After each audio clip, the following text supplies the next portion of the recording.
Welcome to the 202nd episode of the Reading and Writing Podcast. I'm your host, Jeff Rutherford. Stay tuned for my interview with Laura Bickle, author of the novel Dark Alchemy. Stay tuned for the interview. This episode of the Reading and Writing Podcast is sponsored by Archer Mayer, New York Times bestselling writer of the Joe Gunther Mystery Series. The 26th Joe Gunther mystery novel, The Company She Kept, was published last year. The New York Times Book Review wrote, Archer Mayer's Vermont police procedurals are the best thing going. The critically acclaimed Joe Gunther mystery novels are available at your local bookstore or as ebooks. Find out more about Archer Mayer and the Joe Gunther series at archermayer.com. Well, welcome back to the Reading and Writing Podcast. My guest today is Laura Bickle. Laura's latest novel is Dark Alchemy. She has also written two contemporary fantasy novels under the pen name Elena Williams. Laura, welcome to the podcast. Thanks so much for having me. Sure. Well, can I have you read a couple of pages from your new novel, Dark Alchemy? Oh, sure. That would be fun. I'm going to go ahead and pick something sort of toward the beginning. Great. A lone elm stood alone in the center of the field, gnarled with age and reaching toward the sky with bent and twisted branches. It had been here ever since he could remember, which was a very long time. The cool shadow of it pressed on his face, the breeze rustling through its leaves. Somewhere above, a raven perched, calling to its fellows. They came here at sunset, the ravens, all to this place. Men like Rutherford called it the hangman's tree. It still bore scars in its lower branches where ropes had scraped away the bark. But Rutherford had little idea of what it really was, beyond knowing that Gabe and his men needed it. The alchemist had called this the lunaria, the alchemical tree of life.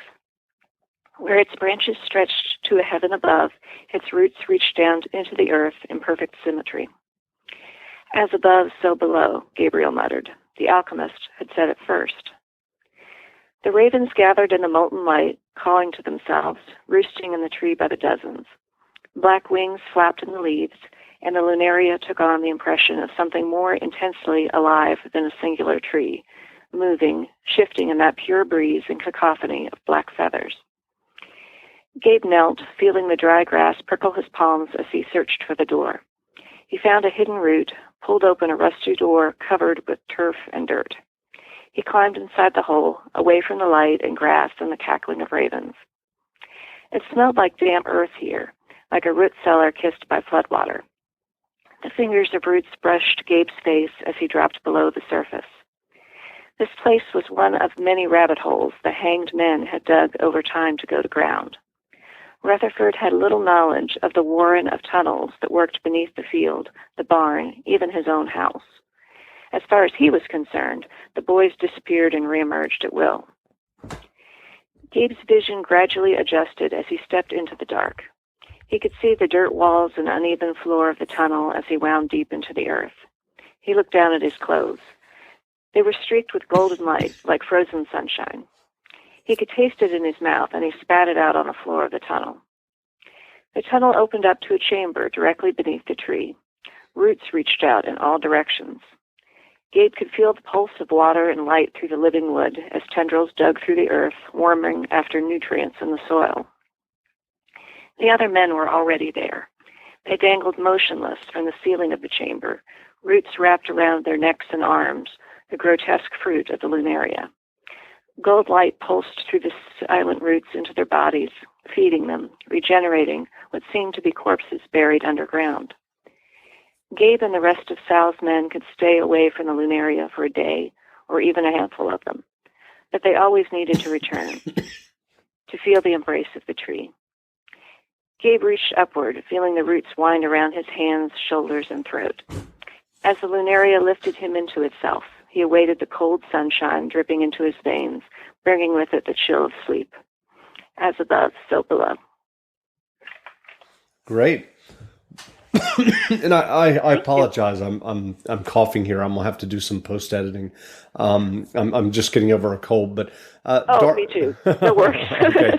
Well, Dark Alchemy has been described by your publisher as Stephen King's The Gunslinger meets Breaking Bad. How would you describe, sorry, how would you describe Dark Alchemy to someone who hasn't heard about your new novel yet? Well, many Westerns begin with the idea of a stranger coming to town, and this story is really no exception. Geologist Petra D. arrives in this little town of Temperance, Wyoming, to find clues about her father's disappearance decades before. And over the course of her investigation, she stumbles across this string of weirdly desiccated bodies that she can't explain scientifically. And she finds herself in a war among the local cattle baron, his undead minions, and a drug-dealing alchemist. So it's very Weird West meets contemporary fantasy. Great. Well, are you planning to write more novels about Petra D? I would love to do that if the opportunity presents itself, so fingers crossed. I hope that it's a big world, and I would love to play in it some more. Sure. Well, I know you've written dark fantasy novels. What is the appeal of dark fantasy or paranormal for you? As a little girl, I was always kind of afraid of the dark. So I was forever lying in bed as a kid imagining the monsters that were crawling around under my bed and in the closet. I think it's pretty natural to want to write about things that scare you. At least it is for me. There's a kind of a certain fascination there that by writing about it and kind of noodling around with it, you might be able to master it in some strange way. Well, did you grow up wanting to be a writer? No, actually, I did do writing, but it was mostly for fun. I was one of those kids that had a crayon in her hand and was writing stories from the time that I was very small. But I went to school for criminal justice and later on for library science. And I'm a total data nerd professionally. And it was only maybe around 2009 that I started pursuing publication. And I attended some writers' conferences, and I had the good fortune to run into editors and fellow writers. And by 2011, I had acquired an agent, the fabulous Becca Stump from Prospect Agency, and she's been hard at work selling my work ever since. And I'm curious, was there kind of a defining moment that you can remember when you were already professionally established with your library science degree, et cetera, where you said, I want to try to be a fiction writer and write novels? Was there kind of a light bulb moment for you, so to speak? Well, I had a lot of stories and books that I had written that were living in shoe boxes under the bed, and as all writers do. And the shoebox pile kept growing and growing, and I thought, well, maybe I should try to do something with this. Maybe experiment, see if there's any commercial viability for it, see if anybody else really wants to read what I've written. And, at that time I had the luxury of having a backup day job, so the risk was not all that terribly great. So I just decided to try it. As I said, I think my first love always was writing. As a little girl, I was hanging out in the library every summer. My mother was a school librarian, and I used to hang out in the mythology section, which was this really neat, sunshiny area with dust motes and a hardwood floor, and I would just sit there and spread out all the books and devour them. So, yeah, I think that's where that came from. And so you just described this image of these novels underneath your bed and shoe boxes. Was that something that you were just doing for fun over the years? Yeah, I was. It was just kind of a way for me to process whatever was going on in my daily life and do a little bit of escapism and just to kind of experiment, because when you're writing a book that's in a shoebox, there's no judgment. You're free to do whatever you like and to experiment and sort of figure out what works and what doesn't. And, it was a cheap hobby. Sure.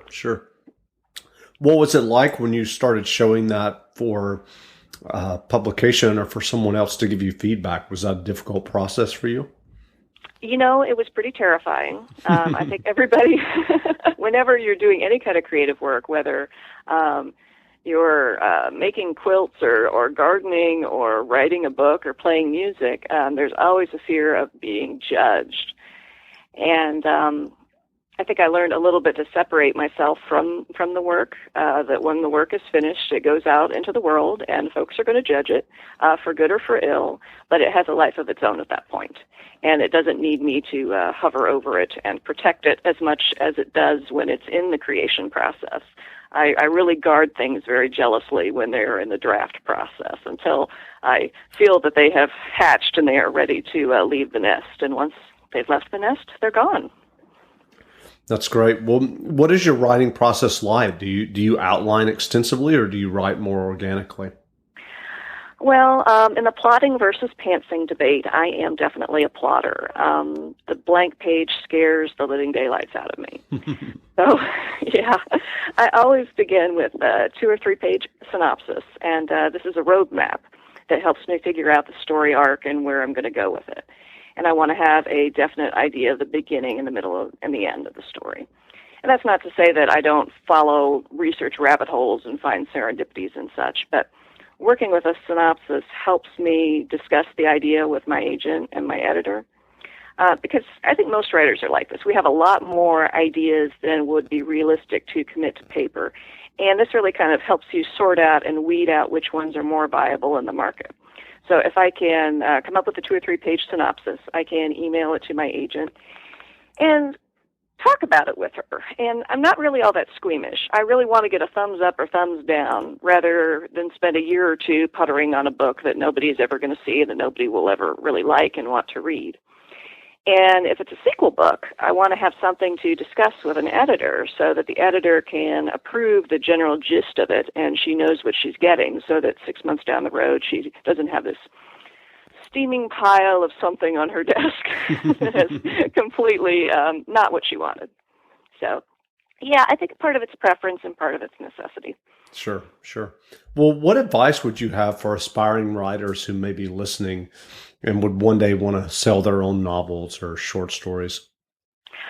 Well, the first piece of advice I would have would be to try National Novel Writing Month, and that's at nanowrimo.org. And what it is a challenge each November to chuck all of your excuses and write 50,000 words in a month. And it was a huge revelation for me because one of my friends in my writers group had mentioned that she was going to give it a try, and she was really, bugging me to give it a shot. And it was a revelation for me because I had a manuscript at that point that I'd been working on for 4 or 5 years and it still really wasn't finished.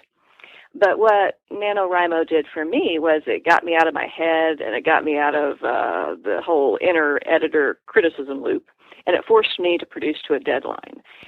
And it really, what I learned in that process is something that I've used with every other book I've written since. The most important thing an aspiring writer can do to further their career is to finish the work and go to the next work and finish it. NaNoWriMo is really unbeatable in that respect.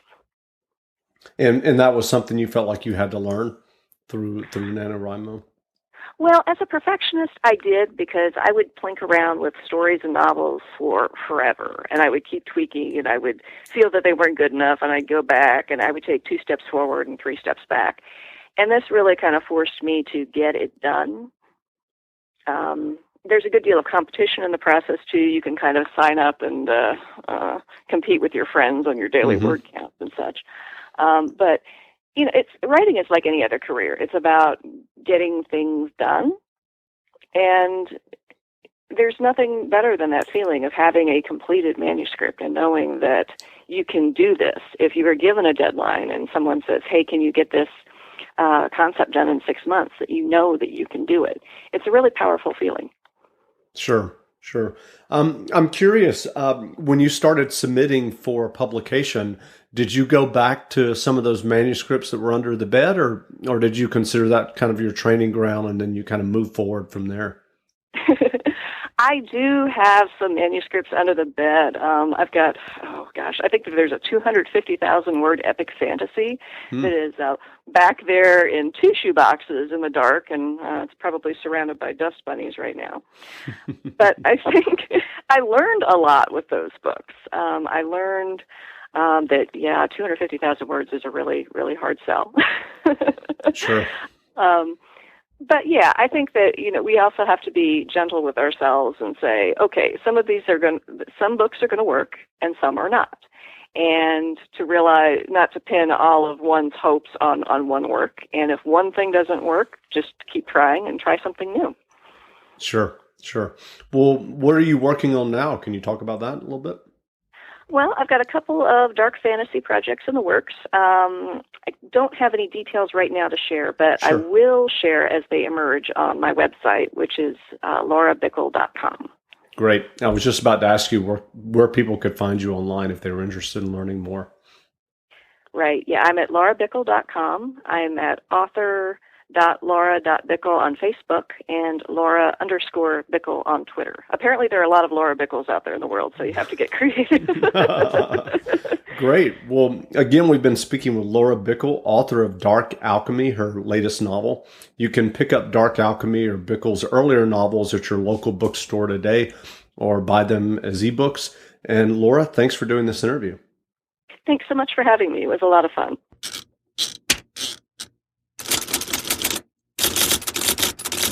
The stockings are hung and the shopping has begun. This holiday season, shop Cincinnati favorite gift cards at Kroger. Grab a gift card to La Rosa's and enjoy a warm slice of pizza. Or snag a gift card to Grater's and treat yourself to something sweet. Whoever you're shopping for, you'll earn 4 times fuel points on Cincinnati favorite gift cards. Head over to giftcards.kroger.com/Cincinnati-favorites to complete your shopping list and support our local businesses. Available in Cincinnati, Columbus, and Louisville markets only. Restrictions apply. See website for details.